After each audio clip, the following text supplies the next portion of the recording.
when we look at the budget that they are trying to pass, which my colleague has said, it cuts $880 billion from Medicaid, which is going to impact children's hospitals across this country.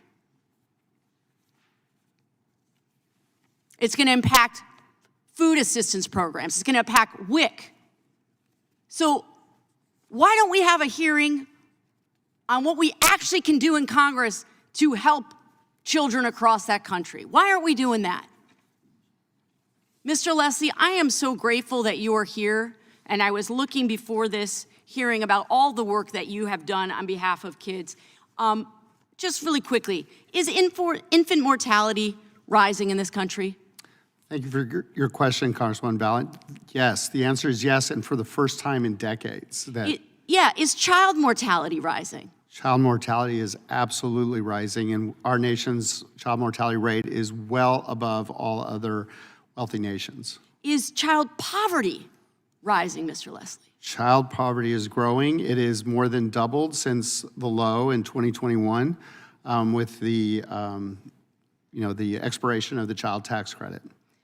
Is the mental health crisis among kids and teens rising? The entire children's advocacy community sees that and argues that we are in the midst of an enormous children's mental health crisis. Will the gentlelady yield for a quick additional question? What is the leading cause of death for children under the age of 18 in America? The biggest reasons for child mortality are suicide and homicide. Gun violence. Yes, gun violence. Yield back to you. And Mr. Lesley, given that the number of trans Americans in this country is hovering at about 1%, do you think we would be better served by really focusing on policies that would help all children and all teens? And what are some of those programs, just briefly, that we should be focused on? Absolutely. I mean, we believe strongly that medical decisions should be made by doctors, parents, and children in this country. And we believe that we must improve Medicaid and the Children's Health Insurance Program, not cut it by $880 billion. We believe that we should be making sure that children don't go to bed hungry, and so we should not be cutting SNAP and WIC.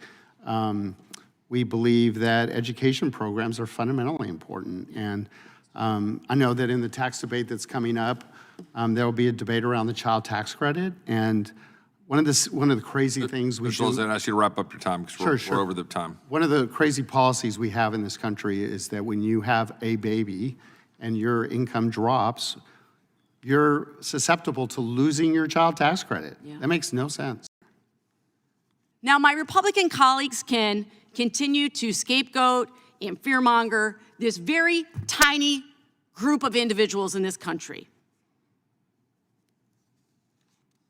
At the same time, saying they care about families, that they care about helping kids and families